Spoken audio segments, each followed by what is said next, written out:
Hi, everyone. Judge Andrew Napolitano here for Judging Freedom. Today is Friday, November 14th, 2025, the end of the day, the end of the week, our favorite time, the Intelligence Community Roundtable today with Matt Ho and Ray McGovern. Gentlemen, thank you very much. Thanks for accommodating my schedule. Thank you for joining us. Ray, to you first, do you think that the EU can effectively replace the United States as the benefactor of Ukraine or what remains of Ukraine? Oh, that's an easy one. The answer is no. No way. And how they can be so delusional in trying to project the image that, yeah, well, we don't have any money, but we're going to steal some from the Russians, and then we'll buy some weaponry from the United States. They don't have any weapons yet, but a couple of years they'll have weapons, and then we give them to the Ukrainians who won't have any soldiers left. I mean, other than that, it's a great plan. That's a great plan. It's genius plan. But it's not the cash just isn't there, and the armaments can't be built soon enough. There are rumors as we speak, Matt. Well, there's a statement as we speak from a newspaper in Kyiv that President Zelensky is traveling to Greece this weekend to discuss energy matters. The rumors in Eastern Europe from a very well-placed source whom we all know but doesn't want me to mention the name on air is that President Zelensky is not coming home. He will flee to Greece. Will he have a home to come home to? How disabled is the Ukrainian military as we speak? Might his fleeing to Greece be the best thing to end this menagerie?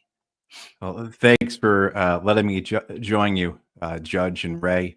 I think the reality is that if he doesn't come back, you're going to have someone fill his place who comes from the far right, the hard right, the Nazi camp among the establishment there in Ukraine. And so I think whoever is going to replace Zelensky, if this was to come to pass or something similar, or he has a stroke and, doesn't wake up, is going to be someone who is incredibly recalcitrant, is someone who is devoted to victory in Ukraine, who is more so devoted to the far right neo-Nazi project in Ukraine that we've seen over the last decade plus. So I think there's a danger here that if this rumor is true, Zelensky doesn't come back, this doesn't lead to more peace or doesn't lead to peace, but rather leads to an entrenchment for more war. And I could see, following up on Ray's comments there about the Europeans, how the Europeans may be happy with this. Or not all, but some Europeans may see this as what they need to ensure victory in Ukraine is a steady hand, not someone who has become corrupted or whose star doesn't shine as bright as Zelensky. And I'll just make this comparison. It reminds me very much of how we traded horses midstream in Afghanistan, how after Karzai went from being Time Magazine's best dressed political leader of the world to falling out of favor, we brought in Ashraf Ghani. And, I think the same type of dynamic would be at play here. Ray Ritter, Scotty points out that the corruption gig is up in Ukraine. As corrupt as they are, as much as everybody knows that some of these guys, including their attorney general, called the justice minister, and their energy minister have actually been caught with their hands in the till. Nobody will be prosecuted. They'll get to keep what they stole, but they're out of office. I wonder how much of what they stole was borrowed in the name of the American taxpayer and shipped there. We should have given them $3 bills, Judge. I mean, they're talking about only 100 million, right? Well, that is just skimming off the surface. But my God, the reports are going around, right? In London, in Paris, where people are really hurting, and in Germany, where they're about to hurt pretty soon. The notion that we gave billions of dollars to this corrupt regime, it will have repercussions, I believe, in Europe And I'm not so sure that these repercussions won't happen in Kiev as well. Let me explain. This has been artfully done. The inspectors that have uncovered all this, oh my gosh, all this corruption, who are they? Who are they being directed by? Could they be being directed by somebody who really wants to get rid of Zelensky? It's all his friends that are been figured. He's not been fingered yet, but so I think that it will have repercussions in Europe for sure. Should have in the United States, but that the Ukrainians themselves will not be able to just sort of flub this off and say, "Well, wait a second, these guys are profiteering while our young people are getting killed." Matt, back to Europe. What will happen, in your view, if the European leaders, Macron, Starmer, van der Leyen, Merz, steal Russian state assets from European banks and either give it to Zelensky or use it as some sort of a pledge, as if he's ever going to repay it? Right, and Judge, the Europeans, to you know underline what Ray was talking about before about their delusions. They don't think this is an issue because Ukraine's going to win the war, and then Russia will have to pay all this money back anyway in reparations. That's how far gone they are. That's where their mania has taken them. What will the Russians do if their hundreds of billions of dollars are stolen out of a bank, which is essentially where most of them are, the Euroclear Bank in Belgium? Is they'll sue and they'll go to court and they will win. And this is why the Belgians have said, we're not doing this, because this is a shut and close case, if you will, that we will lose in court. That will also, dramatically undermine what little faith people have in our institutions, right? I mean, it will accelerate this decline in trust throughout the EU. But then the other side of it is that the Russians will retaliate.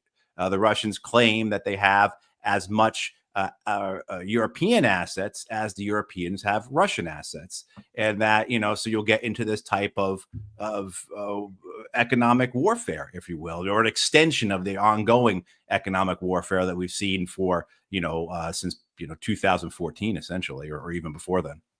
Ray, what happens when the United States puts the needs of a foreign country above its own? I'm speaking, of course, of the Netanyahu regime. Well, the answer to that one is nothing. The answer to another regime would be something indeed. In other words, as has been said countless times, Netanyahu has a lock on Trump. Trump's not going to be able to do anything, or is not going to be able to see that he can actually do anything to counter Netanyahu. And so Netanyahu is left free to continue the genocide, the forced starvation. And it doesn't matter what the World Court of Justice says, he's going to keep doing it. It's going to be up to the UN, for God's sake. The UN should intervene with a Uniting for Peace resolution and put troops in there. It's on its way, but it's not there yet. And meanwhile, tens of thousands of Palestinians are being killed every month. So you have a country, Matt Ho, that legalizes theft, rape, and murder so long as the victim is a Palestinian.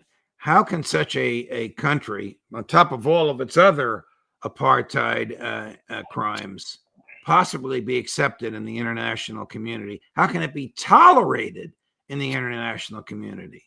It is, well, because it's an extension of the West.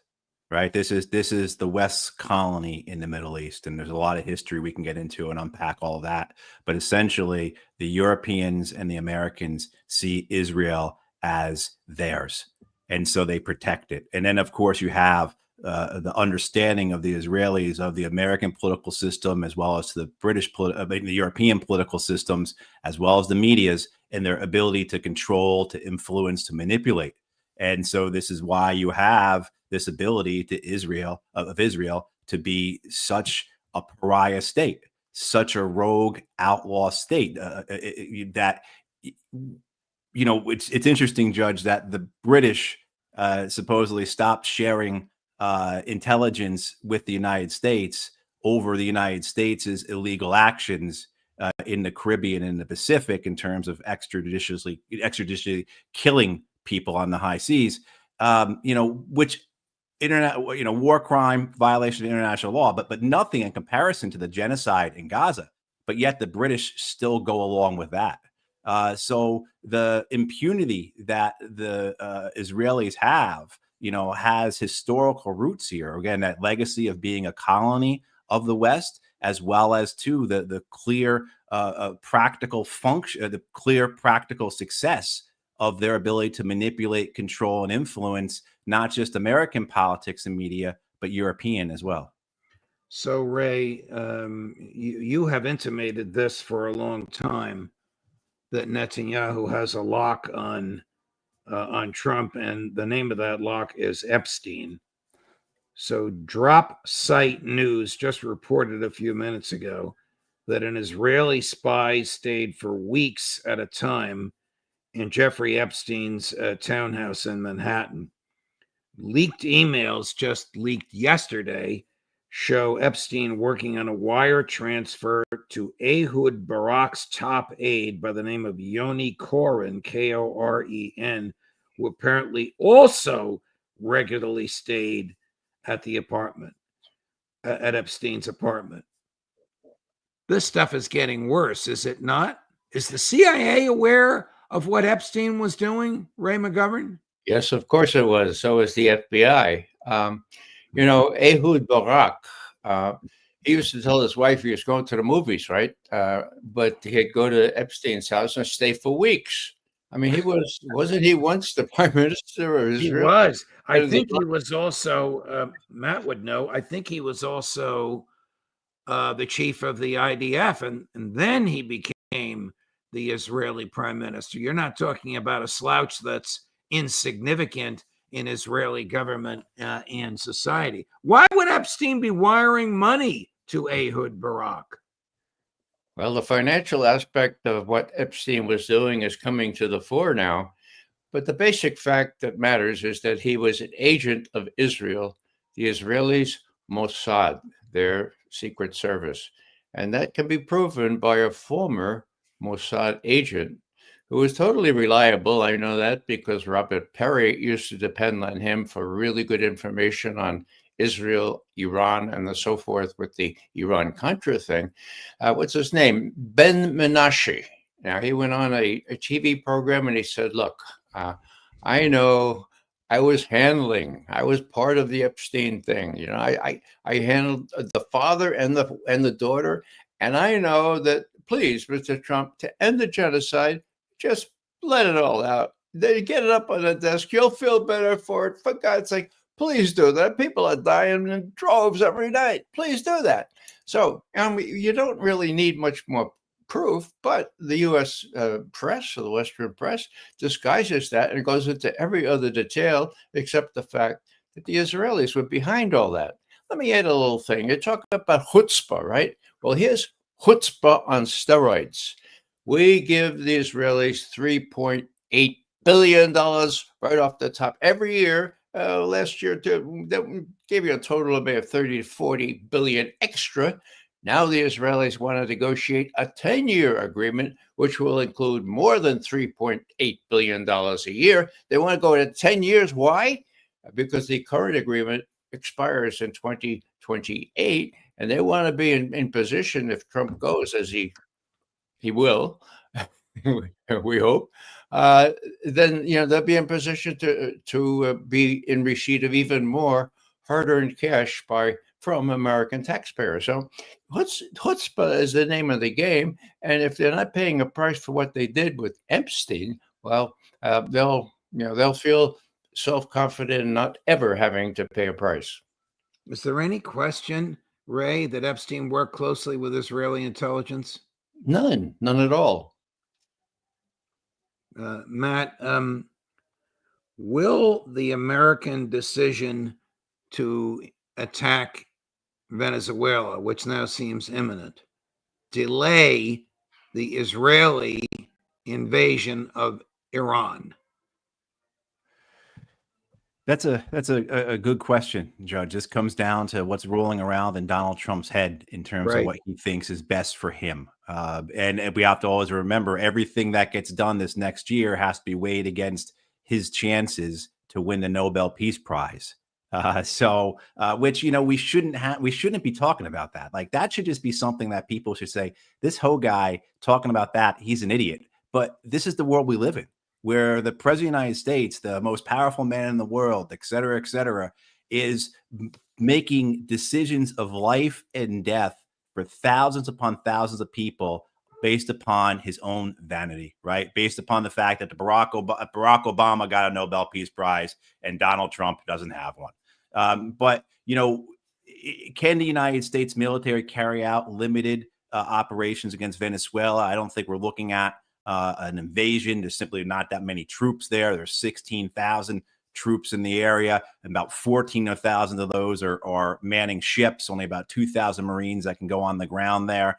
So we're not looking at an invasion like Iraq in 2003. So could the United States do both? Could it carry out airstrikes and commando raids into Venezuela at the same time supporting the Israelis in a continuation of the last 2 years of warfare with the Iranians? You would say on paper, yes. But then you look at who's running our Pentagon, who's running our military. Look at the success of the American military over years, the failure of the generals and the admirals. Judge, we know that the American generals have been the ones who've been commanding the Ukrainian army in Ukraine. They're the ones responsible for all the big hand movements of that war, right? The big arrow movements of that war, excuse me.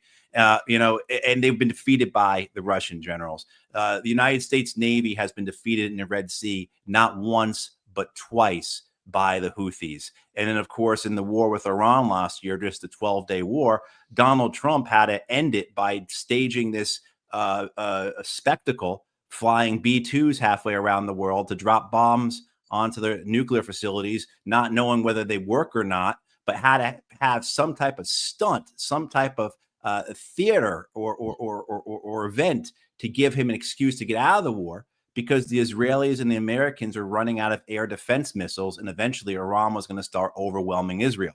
So, you can look on paper and say, yeah, they can do both. But when you look at the reality of American military operations over the last few years, as well as over the last few decades, I don't have a lot of trust and confidence or faith that the American military can perform well in 2 wars at the same time. So the Washington Post is just reporting. I'm gonna read it verbatim. High-level discussions over whether to attack Venezuela and how have been underway for days, according to people familiar with the matter. It remains unclear if President Donald Trump has decided to pursue such an escalation. This was revealed just about 15 minutes ago. Ray, are there CIA on the ground in Venezuela? Remember, the president said it's a covert mission, but I'm revealing its existence. Are they still there trying to cause chaos or disruption or bribe Venezuelan military people to turn on their commander in chief? Well, of course, they're still there, Judge. And under the National Security Act of 1947, they're authorized to be there by the President of the United States, who is given power to do these kinds of things without further ado. In other words, he can tell the CIA to do these things, and they'll do it. Now, that may be legal in a narrow sense. I think the Constitution actually would prevent that, but it's international war crime, okay? Now, take the military. That's an international war crime in spades. What interests me is that there was one gutsy Navy admiral. His name was Alvin Halsey. Okay? Yes. It was an African-American admiral in the Navy, head of the South Command, that he said, I don't want any part of this. I'm quitting. But you haven't even been in command for a year. That's all right. I quit. Now, I dearly hope, Admiral Halsey, if you're listening to this, as so many millions others are, okay, tell us why you quitted. You quitted?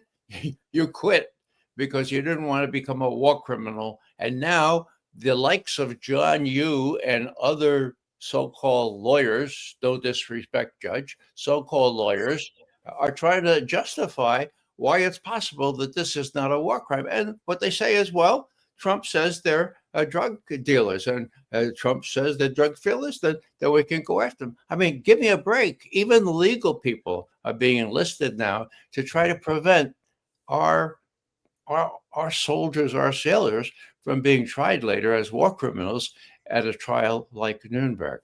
So, Matt, the British Crown Prosecution, which is what they call their Department of Justice, has issued a secret legal memorandum saying this is a war crime, killing people on the high seas, and therefore British military and British intelligence will have nothing to do with it.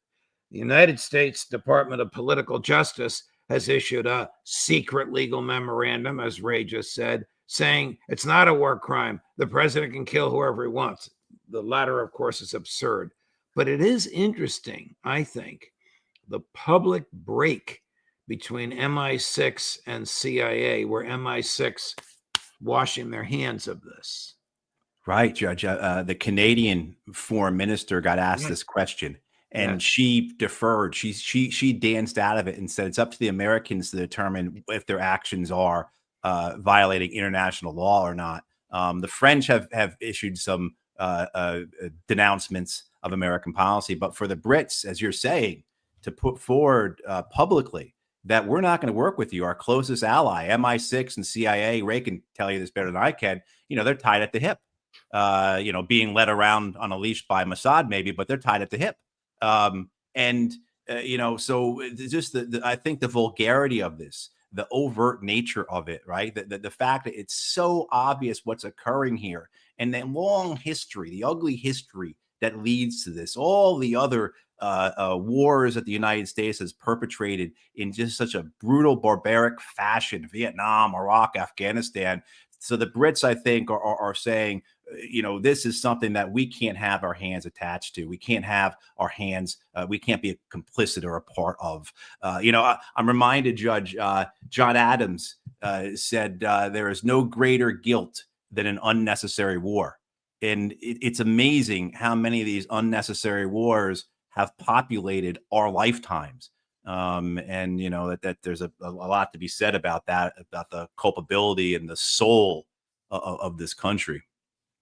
Do intelligence officers either quit, Ray, or decline assignments if they think they're immoral, unconstitutional, a violation of international law, or are those not metrics that the intelligence community uses? Well, there are metrics, of course, but they only apply to the operations people on the other side of the turnstiles there at CIA headquarters. In other words, the analysts can have a conscience. They can quit, but they seldom know what's going on. They seldom know enough about what's going on in operations on the other side of those turnstiles to quit. The ones that actually do the operations, no, they're told that, look, the National Security Act says that this head of the CIA can perform such other functions and duties as the president can from time to time direct. Whew, we got carte blanche here. Never mind the Constitution, never mind international law. We're protected. And so far, they have been protected pretty much. Now, there comes an end to all things. Maybe some of those operators will start thinking like Admiral Halsey did and say, look, despite the fact that I may be protected, maybe I ought to speak out because this is heinous. This is a war crime. I don't want to be even a tangential part of it. Yes. Gentlemen, thank you very much. It's late in the day and it's the end of the week. I thank you so much for your time. You both did double duty this week. We'll look forward to seeing you next week. Have a great weekend. Thank you, Judge. Thank you. Thank you. So coming up on Monday, Alistair Crook will not be with us until Tuesday because of a lecture he's giving in Europe. But Ray McGovern and Larry Johnson will be with us. And we expect a new guest, former person in charge of pursuing drug runners in Latin America, who will tell us why the president is committing murder. Justin Napolitano for Judging Freedom.